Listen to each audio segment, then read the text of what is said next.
नमस्कार, आप देख रहे हैं आज तक। मैं हूं आपके साथ रोहित सरदाना। वक्त खबरदार का है और शुरुआत कर रहे हैं एक बहुत बड़ी खबर से। केंद्रीय मंत्री हरसिमरत कौर बादल ने मोदी सरकार से इस्तीफा दे दिया है।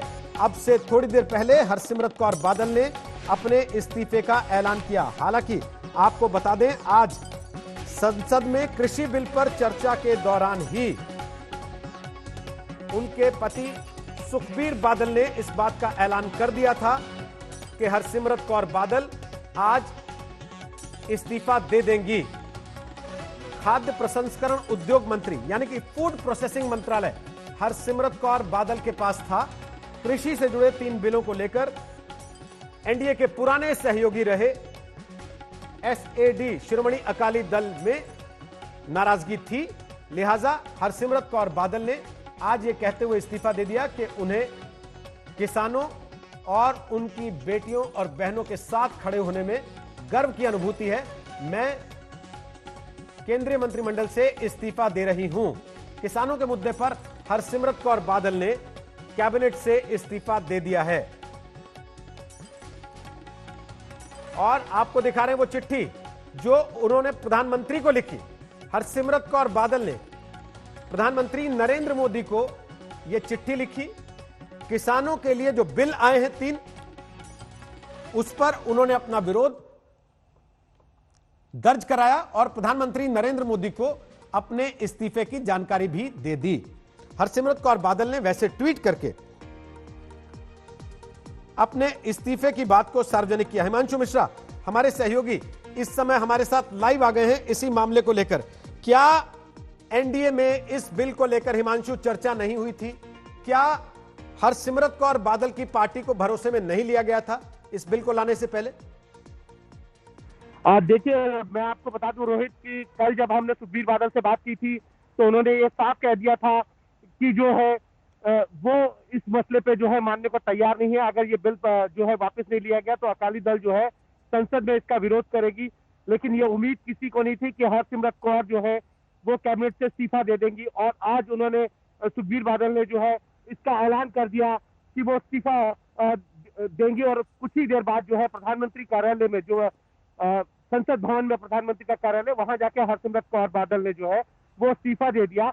और उसकी घोषणा भी उन्होंने जो है ट्विटर पे कर दी और चिट्ठी आपने पढ़ के बता दिया।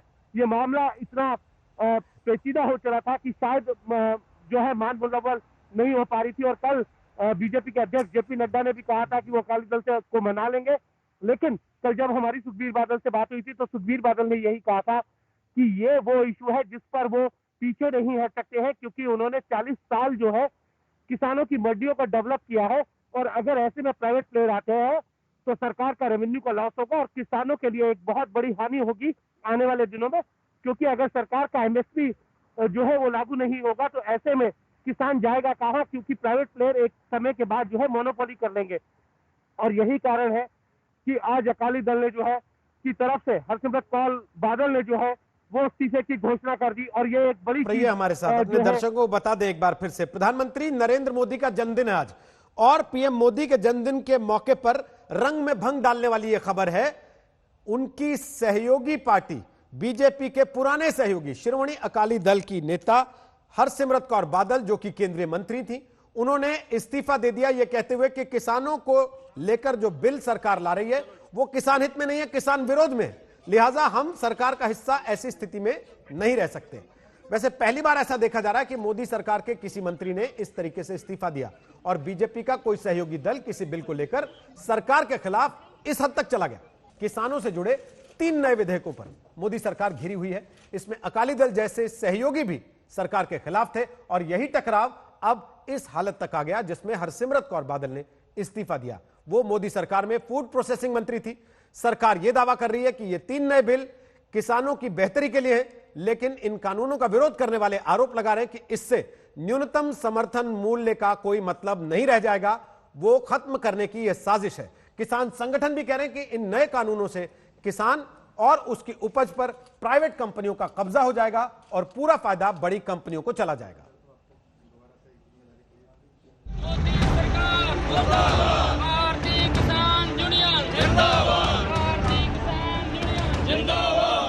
देश के किसान एक बार फिर सड़कों पर हैं। उन 3 अध्यादेशों को लेकर जिनको मोदी सरकार ने पास किए और जिसे अब संसद में विधेयक के रूप में पेश किया। उन तीनों विधेयकों को लेकर जिसे किसानों के लिए क्रांतिकारी कदम के रूप में मोदी सरकार से लेकर बीजेपी तक पेश कर रही है। ये जो इन्होंने लिखा है उसको मोदी जी ने पूरे का पूरा इंप्लीमेंट किया है और प्रधानमंत्री मोदी जी ने ये कहते हैं, आज देखिए इनका चेहरा, लोकसभा और राज्यसभा में ये अपोज कर रहे हैं और किसानों को लुभाने के लिए अपने मैनिफेस्टो में उसको डालते हैं और आज दुनिया को गुमराह करते हैं, झूठ बोलते हैं। यह कांग्रेस की पॉलिटिक्स है, यह हमको समझना चाहिए। और मैं ये बड़े स्पष्ट शब्दों में कहूंगा कि प्रधानमंत्री मोदी जी किसानों के प्रति समर्पित हैं। ये तीनों ही बिल किसानों को नई आजाद हवा देने का काम कर रहे हैं। इसके बाद किसान को आजादी होगी। पहले जान लीजिए कि वो 3 विधेयक कौन से हैं जिन्हें सरकार ने लोकसभा में पेश किया। पहला विधेयक कृषि उपज व्यापार और वाणिज्य विधेयक, दूसरा आवश्यक वस्तु विधेयक और किसान समझौता विधेयक। मंगलवार को लोकसभा में आवश्यक वस्तु से जुड़ा संशोधन बिल पास हो गया, लेकिन किसान संगठन और विरोधी दल इसका विरोध कर रहे हैं। सरकार का कहना है कि इससे एक कृषि बाजार को बढ़ावा मिलेगा, तो विपक्ष और किसान संगठन कह रहे हैं कि इससे किसानों की उपज पर प्राइवेट कंपनियों का कब्जा हो जाएगा।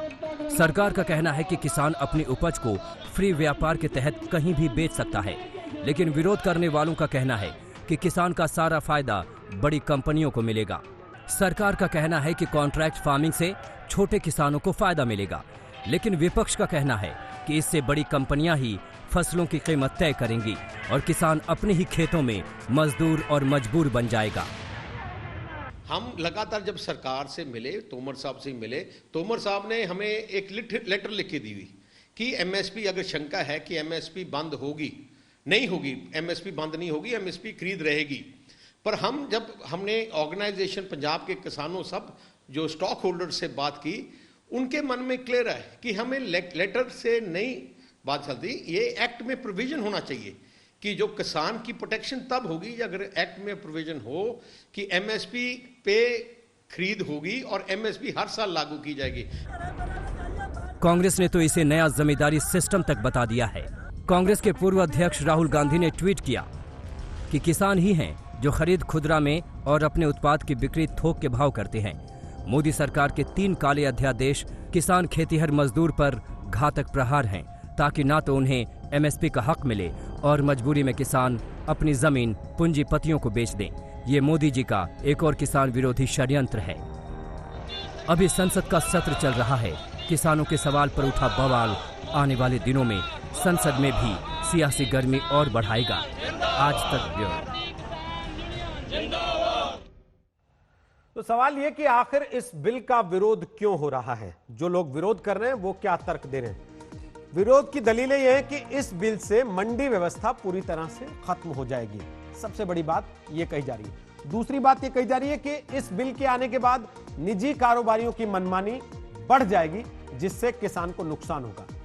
तीसरी बात यह कि किसानों की खेती पर निजी कंपनियों का अधिकार हो जाएगा, लिहाजा इन बिलों को लागू नहीं करना चाहिए और प्राइवेट कंपनियां फसलों की कीमतें तय करने लगेंगी। यह सबसे बड़ी बात है।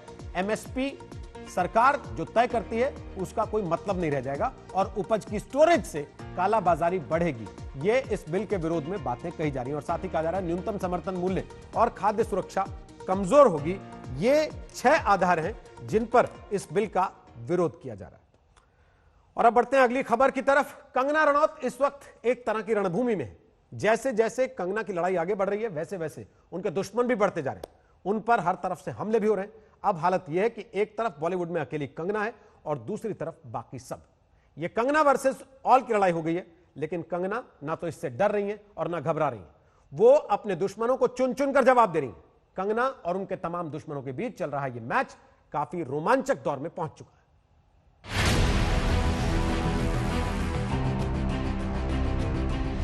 मुझे लगता है कंगना जी ने कौन क्या शब्द यूज कर रहा है इसके ऊपर अगर टिप्पणी ना ही की तो अच्छा होगा। जिस तरह की भाषा वो खुद इस्तेमाल करती है एक महिला होकर और अपने आप को देशभक्त कहलाती है, क्या वो सही है?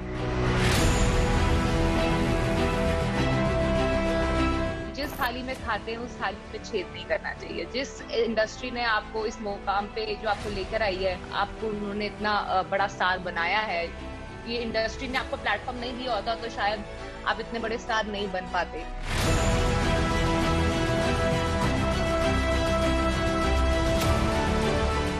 People who have made their name in this film industry have called it a gutter, and I hope the government tells these people who have made their earning, name and fame in this industry to stop using such language. कौन सी अच्छे घर की संस्कारी घर की लड़की किसी के बाप के ऊपर, ये क्या उखाड़ लोगे के ऊपर, या ये सारे तरीके के शब्द इस्तेमाल करती है और फिर भी अपने आप को विक्टिम मानती है।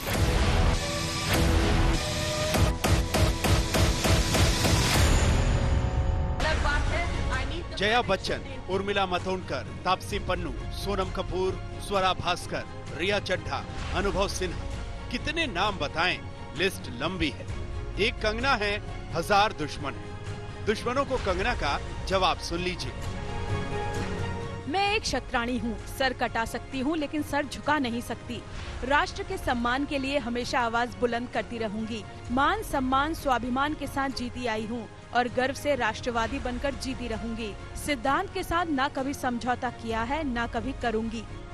हमें आपसे कुछ नहीं चाहिए, हमें आपकी फिल्में नहीं चाहिए, लेकिन जो हम खुद करते हैं आप हमारे एक्नॉलेजमेंट क्यों नहीं हमें देते हैं? ये समाज जिस अन्याय की बुनियाद पर खड़ा है और कभी आवाज नहीं, आप ये पढ़ते हैं, चटकारे लेते हैं, कभी आपने सोचा है कि कभी नेपो किड्स के बारे में ये क्यों नहीं लिखा जाता है? जब आमिर खान जी ने कहा था मुझे इस देश में डर लगता है, तब उनको किसी ने हम हरामखोर नहीं कहा, या जब नसीरुद्दीन शाह जी ने कहा था तब उनको किसी ने हरामखोर नहीं कहा। मेरे पास किसी भी तरह के देशद्रोही के लिए 0% टॉलरेंस है। तुम जैसे नालायक मुझको बर्बाद करोगे, तुम लोगों के बाप दादाओं को भी मैंने लोहे के चने चबाए हैं। दुश्मन कितने भी हों, कंगना किसी से नहीं डरती।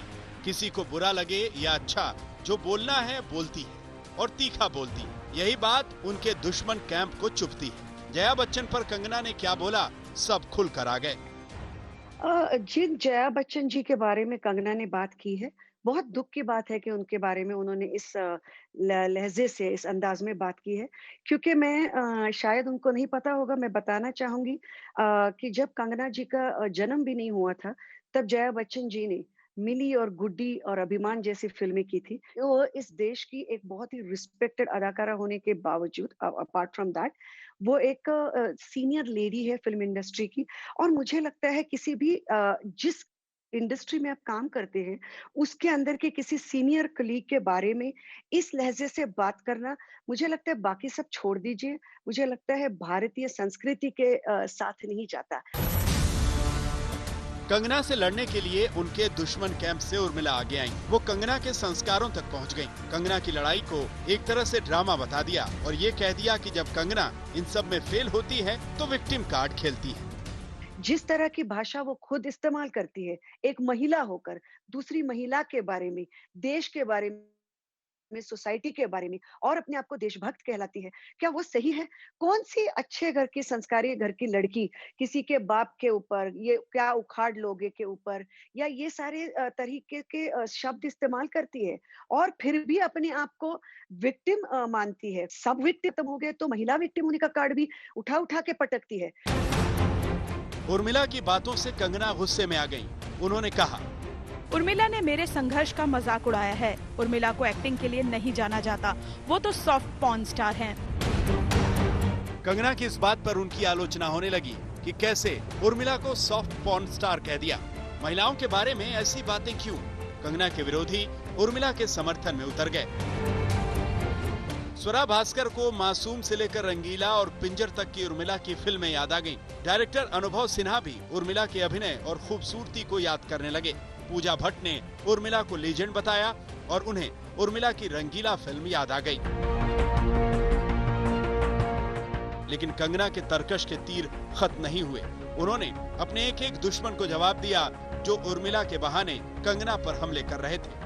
उर्मिला और उनके समर्थकों की बातों पर कंगना ने 2 पलटवार किए।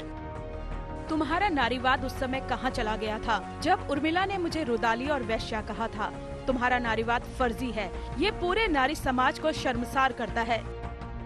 लिबरल ब्रिगेड ने एक बार जाने माने लेखक की वर्चुअल लिंचिंग करके चुप करवा दिया था। उन्होंने कहा था कि सनी लियोनी हमारी रोल मॉडल नहीं हो सकती। अब अचानक फर्जी नारीवादियों को पॉर्न स्टार से तुलना करने में बुरा लग रहा है। कंगना के पास हर बात का जवाब है। वो अकेले पूरे बॉलीवुड से भिड़ी है। उनकी बातों में बहुत तीखापन है। इसी तीखेपन से उनके दुश्मन कैंप में आग लगी हुई है और ये आग जल्द बुझने वाली नहीं। आज तक ब्यूरो। आपने बॉलीवुड में कंगना के दुश्मन देख लिए। आपने उस नई लड़ाई को भी देखा जो उर्मिला और कंगना के बीच हुई। अब कंगना के दूसरे दुश्मन की बात करते हैं। यह दुश्मनी शिवसेना से है। आज कंगना ने अपने ऑफिस के अंदर की तस्वीरें दिखाई। यह कंगना के लिए एक तरह से मंदिर था, उनकी कर्मभूमि थी, लेकिन इसे कब्रिस्तान जैसा बना दिया गया। कंगना उन लोगों में से नहीं जो सब कुछ चुपचाप सह ले, इसलिए उनके तेवर आक्रामक हैं। और दूसरी तरफ शिवसेना कंगना को इग्नोर करने की कोशिश कर रही है, क्योंकि सीधे कंगना का नाम लेकर बोलने और कंगना की बातों को हवा देने में शिवसेना को अपना ही नुकसान दिखता है।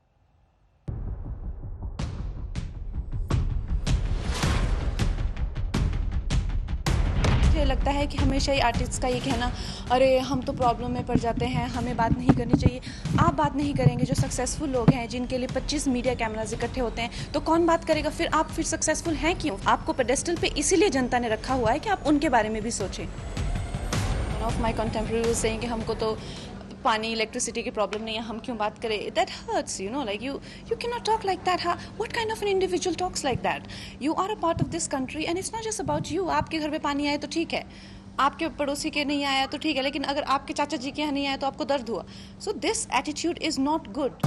कंगना की सोच फिल्मी दुनिया से अलग है। बाकी सितारे बोलने से बचते हैं। वो सोचते हैं कि किसी समस्या में ना फंस जाएं, लेकिन कंगना डरती नहीं। वो आगे पीछे नहीं सोचती। जो उनके दिल में है वो बोलती है। मुझे लगता है कि हमेशा ही आर्टिस्ट का ये कहना, अरे हम तो प्रॉब्लम में पड़ जाते हैं, हमें बात नहीं करनी चाहिए। आप बात नहीं करेंगे, जो सक्सेसफुल लोग हैं जिनके लिए 25 मीडिया कैमरास इकट्ठे होते हैं, तो कौन बात करेगा? फिर आप फिर सक्सेसफुल हैं क्यों? फिर आपका मायना क्या है सक्सेस का? अपने पैसे कमाए, अपना खाए पिए, मस्ती की। This is not the real. आपको पेडेस्टल पे इसलिए नहीं रखा हुआ है कि आप अपनी छोटी सी जिंदगी जी के चलते बने। आपको पेडेस्टल पे इसीलिए जनता ने रखा हुआ है कि आप उनके बारे में भी सोचें।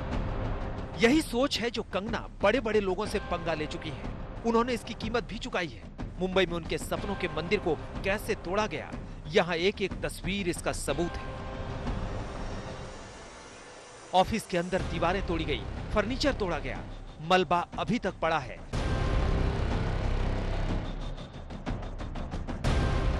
टूटी हुई ईंटों से भरी बोरियां रखी हैं। यकीन नहीं होता ये वही ऑफिस है जो कुछ दिन पहले तक शानदार था। कंगना ने जिंदगी भर की कमाई अपने दफ्तर में लगाई थी। वो यहाँ से फिल्में बनाना चाहती थी। उन्हें अपने बाकी सपनों को पूरा करना था। मेरे कर्म स्थान को शमशान बना दिया। न जाने कितने लोगों का रोजगार छीन लिया। एक फिल्म यूनिट कई 100 लोगों को रोजगार देती है। एक फिल्म रिलीज होकर थिएटर से लेकर पॉपकॉर्न बेचने वाले का घर चलाती है। हम सबसे रोजगार छीन के वो लोग आज बेरोजगारी दिवस मना रहे हैं। कंगना ने इसे किसी बलात्कार जैसा ही बताया। उनके सपने, हौसले, आत्मसम्मान और भविष्य को कुचला गया। कंगना की लड़ाई मुंबई में शक्तिशाली शिवसेना से है। बॉलीवुड के बाद कंगना के दुश्मनों की लिस्ट में दूसरे नंबर पर शिवसेना है। उद्धव ठाकरे, तुझे क्या लगता है कि तूने फिल्म माफिया के साथ मिलके मेरा घर तोड़ के मुझसे बहुत बड़ा बदला लिया है? आज मेरा घर टूटा है, कल तेरा घमंड टूटेगा। ये वक्त का पहिया है, याद रखना। कंगना के दफ्तर पर बुलडोजर चला था। कंगना ने 2 करोड़ का मुआवजा मांगा है। कंगना मुंबई की लड़ाई फिलहाल मनाली से लड़ रही है, लेकिन वहां से ही उन्होंने शिवसेना की बोलती बंद कर दी है। ऐसी खबरें नहीं पढ़ता हूँ, ना सुनता हूँ। सब ये कह रहे, हमेशा गांधी जी का जो विचार है, न बुरा देखना है, न बुरा सुनना है, न बुरा बोलना है। अगर कोई इस बारे में बोलता होगा तो ये उनका संस्कार हो सकता है। शिवसेना अब कंगना का नाम नहीं ले रही, ना ही सीधे हमला कर रही है। वो समझ चुकी है कि कंगना से सीधे लड़ने में नुकसान ज्यादा है। कंगना के दूसरे दुश्मनों का हाल सब देख रहे हैं। कंगना किसी को बख्श नहीं रही हैं। आज तक ब्यूरो। बॉलीवुड में थाली पर युद्ध हो रहा है। इस युद्ध की शुरुआत जया बच्चन की बातों से हुई थी। उन्होंने बॉलीवुड के बारे में कंगना रनौत और रवि किशन जैसे स्टार्स के बयानों को थाली में छेद करना बताया था। आज जया बच्चन को जया प्रदा ने इस मुद्दे पर करारा जवाब दिया। जया बच्चन जिस समाजवादी पार्टी से राज्यसभा की सांसद है, कभी जया प्रदा भी उसी पार्टी से सांसद थी। जया बच्चन की बातों में जया प्रदा को राजनीतिक एंगल दिखाई देता है। That the government must support this industry and not kill it just because there are few people. You cannot tarnish the image of the entire industry. हम लोग इसमें एक हॉट इश्यू बन गया है कि इस इंडस्ट्री से कुछ लोग इन्फ्लुएंस्ड हुए हैं और ड्रग पेडलर्स को हम कैसे इनको रोकना है। और रिया चक्रवर्ती के स्टेटमेंट के बाद और उनके लिस्ट के बाद कई ड्रग पेडलर्स को अरेस्ट भी किए हैं और सीबीआई और एट द सेम टाइम जो नारकोटिक्स के जो डिपार्टमेंट है वो भी एक्टिव हो गए हैं। लेकिन जया जी को ऐसे क्यों सोचा है, जया जी ने ऐसे क्यों सोचा और उसके बारे में she was so aggressive and she is so upset. She said कि I don't accept this. It is an insult for the industry. मैं ये कहना चाहती हूँ कि शायद वो अपने ऊपर ले रही है, she is taking personally. But ये इन्फ्लुएंस है, this is not anybody's.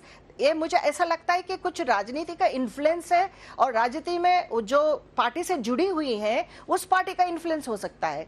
The political people, I was really embarrassed and ashamed that yesterday one of our members in the Lok Sabha spoke, who is from the industry, against, I'm not taking a name, against the film industry. It's a shame. जिस थाली में खाते हैं उसमें छेद करते हैं। मतलब ये राजनीति है कि कौन किसके थाली में छेद कर रहे हैं। एक बार आप सोच लीजिए, मैं आपको ही ये क्वेश्चन छोड़ रही हूँ।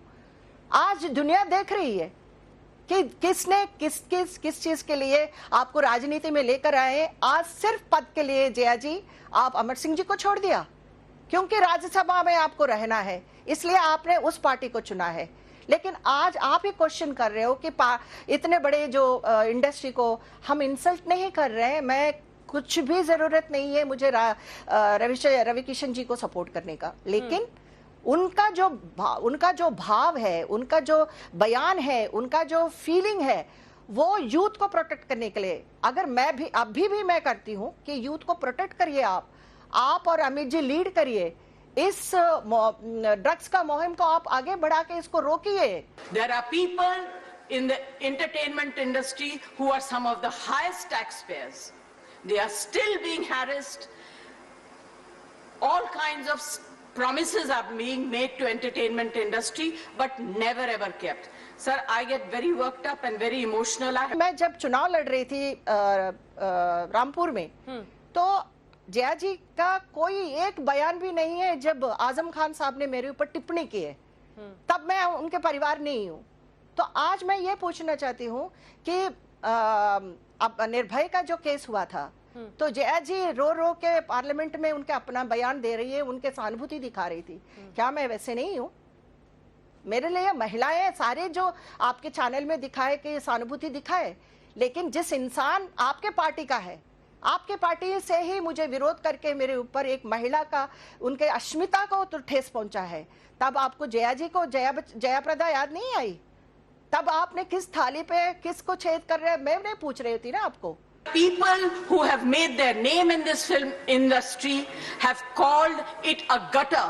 I completely disagree and I really disassociate, and I hope the government tells these people who have made their earning, name and fame in this industry to stop using such language. Kangana अच्छी लड़की है, the way she presents herself थोड़ा aggressive लगता है, लेकिन जिस इंसान को अपने कमाई से जो ऑफिस बनाई है उनको टाइम नहीं दिया, उनका जो ब्रीदिंग स्पेस नहीं दिया, सारे टूट गए हैं, घर से लेकर घर नहीं ऑफिस मतलब कर दिया है, तोड़ दिया है। जिनके ऊपर हथौड़ा चलता है उन्हीं को दर्द लगता है। जया जी के लिए तो कुछ नहीं है ना। जया जी के लिए, अमित जी के लिए एक बड़ी गाड़ी खरीदेंगे तो उनको पोस्टर लगाते हैं, लेकिन अमर सिंह जी मरने के बाद उनको देखने के लिए सिर्फ 2 लाइन लिखते हैं पोएट्री।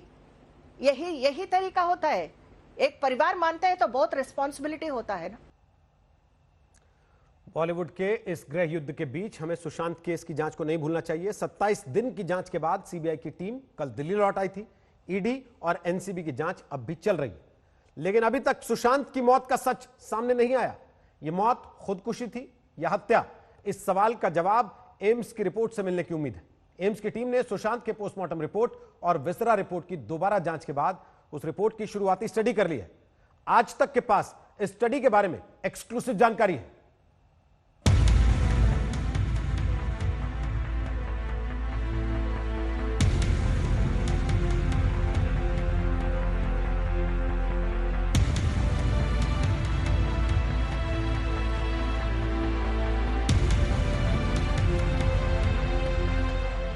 आज तक को मिली जानकारी के मुताबिक एम्स की फॉरेंसिक टीम ने 2 तरह से फॉरेंसिक जांच की, एक पोस्टमार्टम रिपोर्ट, दूसरी विसरा रिपोर्ट। आइए सबसे पहले आपको बताता हूं कि फॉरेंसिक टीम ने विसरा रिपोर्ट की जांच कैसे की।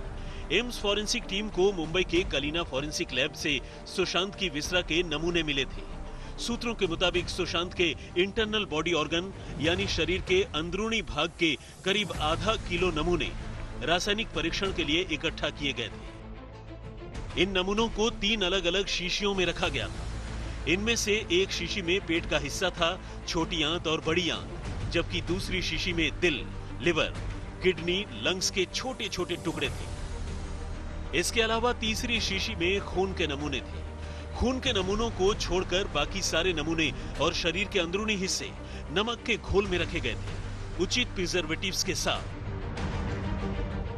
सुशांत के शरीर के अंदरूनी भाग के करीब आधा किलो इकट्ठा किए गए इन नमूनों में से 1/3 नमूने कलीना फॉरेंसिक लैब मुंबई में जांच में इस्तेमाल किए गए। बाकी बचे नमूने एम्स के फॉरेंसिक टीम के हिस्से में आए, जिनके जरिए रासायनिक परीक्षण किए गए। विसरा के इन रासायनिक परीक्षण के जरिए एम्स की फॉरेंसिक टीम ये पता लगा रही थी कि सुशांत को जहर तो नहीं दिया गया। दरअसल विसरा की जांच के जरिए अलग अलग तरह के जहर और ड्रग्स के बारे में जानकारी इकट्ठा की जा रही थी। चूंकि जहर कई तरीके के होते हैं और जहर की मात्रा जांच में सबसे अहम होती है, इसलिए विसरा की जांच में वक्त लगता है। विसरा की जांच के जरिए एम्स फॉरेंसिक टीम ये जानना चाहती थी कि सुशांत के शरीर में अगर जहर है तो फिर कौन सा है। विसरा की जांच के दौरान कुछ खास किस्म के जहर पर ज्यादा ध्यान दिया जाता है, जैसे मेटालिक पॉइजन। इसके जरिए देखा जाता है कि शरीर में आर्सेनिक, एल्यूमिनियम, जिंक वगैरह तो नहीं है। वेजिटेबल पॉइजन यानी धतूरा या कनेर तो नहीं। सिंथेटिक ड्रग्स मसलन एमडीएमए, कोकीन वगैरह। कीटनाशक जो फसलों पर कीड़ों को मारने के लिए इस्तेमाल किया जाता हो। विसरा की जांच में खास तौर पर इस बात का भी ध्यान रखा जाता है कि अगर कोई जहर है तो उसकी मात्रा कितनी है। ये मात्रा खुदकुशी और कत्ल के बीच के फर्क को बहुत आसानी से साफ कर देती है, जैसे नमक, निकोटीन, यहाँ तक कि ऑक्सीजन की मात्रा भी तय से ज्यादा हो तो ये जहर बन सकती है। तो कुल मिलाकर एम्स की फॉरेंसिक टीम विसरा की जांच के जरिए सिर्फ और सिर्फ ये पता लगाने की कोशिश कर रही है कि सुशांत की मौत जहर से हुई है या नहीं। हालांकि कलीना फॉरेंसिक लैब ने अपनी विसरा जांच रिपोर्ट में जहर की बात से साफ इनकार किया है। उनकी विसरा की रिपोर्ट नेगेटिव है। विसरा की जांच रिपोर्ट में 2 ही चीज लिखी जाती है, नेगेटिव या पॉजिटिव। अगर रिपोर्ट नेगेटिव है तो इसका मतलब साफ है कि मामला खुदकुशी का है, कत्ल का नहीं, क्योंकि नेगेटिव का मतलब ही है विसरा की जांच में जहर नहीं मिला। विसरा के अलावा खून के नमूने से खास तौर पर ड्रग्स की जांच होती है। खून के साथ साथ अक्सर विसरा के नमूने में यूरिन इकट्ठा किए जाते हैं और खून और यूरिन आमतौर पर ये बताते हैं कि मरने वाले ने ड्रग्स लिया था या नहीं।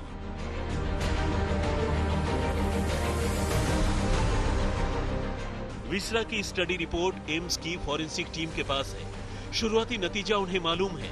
अब ये नेगेटिव है या पॉजिटिव, इसके लिए विसरा रिपोर्ट के आम होने का इंतजार कीजिए। अरविंद ओझा के साथ शम्स ताहिर खान, मुंबई, आज तक।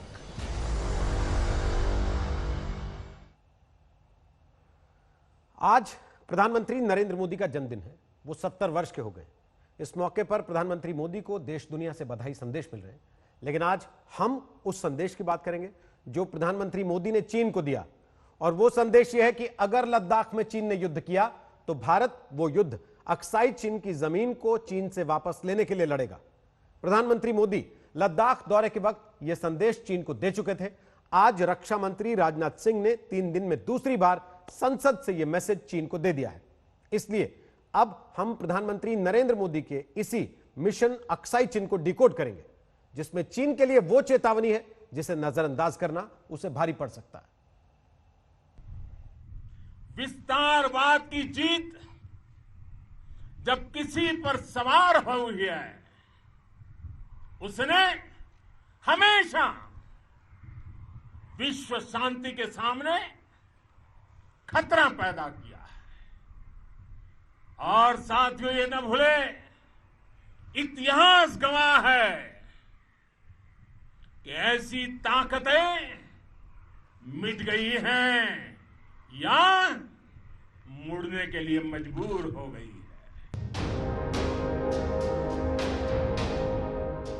लद्दाख में एलएसी पर खड़े होकर प्रधानमंत्री नरेंद्र मोदी ने चीन को अपनी विस्तारवादी सोच से बाज आने का जो मैसेज दिया था, चीन ने शायद उसे ठीक से समझा नहीं था। इसलिए आज रक्षा मंत्री राजनाथ सिंह ने चीन को अक्साई चिन की याद दिलाकर भारत का मैसेज और अच्छी तरह क्लियर कर दिया। सभापति महोदय, जैसा कि यह सदन अवगत है कि चाइना लद्दाख में भारत की लगभग 38,000 स्क्वायर किलोमीटर भूमि का अनधिकृत या कब्जा किए हुए है। इसके अलावा 1963 में एक तथाकथित बाउंड्री एग्रीमेंट के तहत पाकिस्तान ने पाक ऑक्युपाइड कश्मीर की 5,880 स्क्वायर किलोमीटर भारतीय जमीन अवैध रूप से चाइना को सौंप दी है।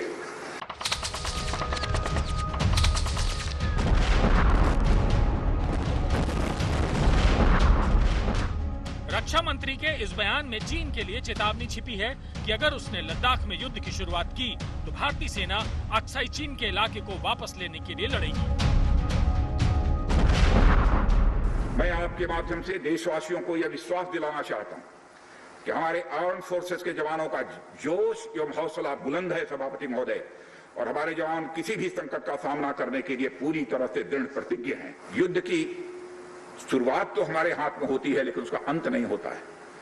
और मुझे कई बार ताज्जुब होता है कि शांत का यह संदेश जिस धरती से पूरे विश्व को गया है, उस धरती की शांति में विघ्न के द्वारा विघ्न डालने का प्रयास किए जाते हैं।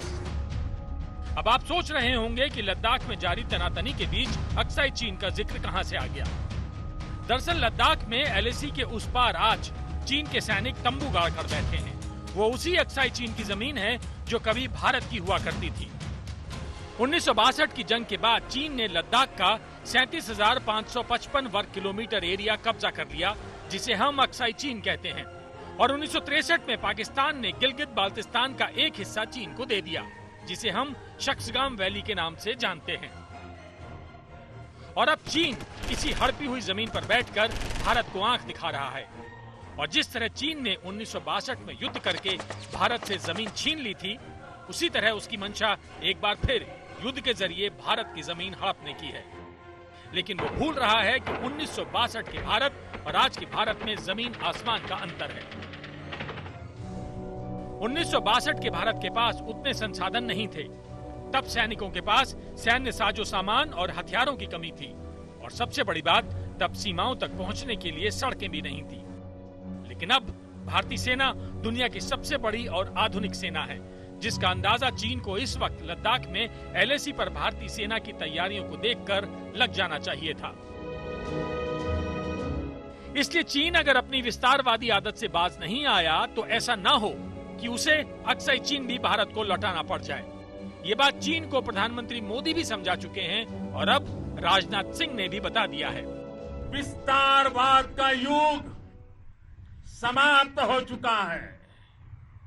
ये युग विकासवाद का है।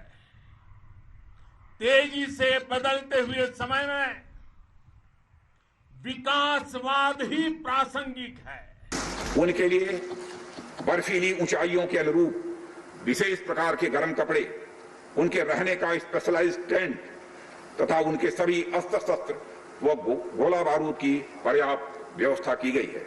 महोदय, हमारे जवानों का हौसला बुलंद है। तो कुल चीन के लिए संदेश साफ है, भारत के खिलाफ उसकी विस्तारवादी सोच उसी पर भारी पड़ जाएगी। अब चीन को तय करना है कि वो क्या चाहता है। सदन को आश्वस्त रहना चाहिए कि हमारी आर्म फोर्सेस इस चुनौती का सफलता से सामना करेंगी और इसके लिए उन्हें सचमुच उन पर हमें गर्व है। रक्षा मंत्री राजनाथ सिंह ने चीन को आसान भाषा में समझा दिया है कि वो भारत की जमीन पर कब्जा करने की ख्वाहिश तो छोड़ ही दे, कहीं ऐसा ना हो कि उसे अक्साई चीन की हड़पी हुई जमीन भी वापस लौटानी पड़े। लेकिन चीनी सेना पर तो विस्तारवादी सोच का ऐसा नशा सवार है कि उसे ना तो भारत से युद्ध के नुकसान दिख रहे हैं और ना ही यह समझ में आ रहा है कि वो एलएसी पर भारतीय सेना का चक्रव्यूह तोड़े तो तोड़े कैसे। हालात ये हो गए हैं कि भारतीय सेना ने एलएसी पर चीन को घेर लिया और सर्दियों में युद्ध की तैयारियों के लिए मोर्चा संभाल लिया, जिससे चीनी सेना की नींद उड़ी हुई है। चीन अब अपनी इसी मनोदशा को छुपाने के लिए एलएसी पर लाउड स्पीकर वाला प्रोपेगेंडा चला रहा है, जिसके तहत फॉरवर्ड पोस्ट पर भारतीय सेना के टैंक और तोपों की तैनाती के जवाब में चीनी सेना अपनी चौकियों पर लाउड स्पीकर लगाकर पंजाबी गाने बजा रही है और भारत विरोधी भाषणबाजी कर रही है। आसान शब्दों में कहें तो भारतीय सेना की तोपों का जवाब चीनी सेना लाउड स्पीकर से दे रही है।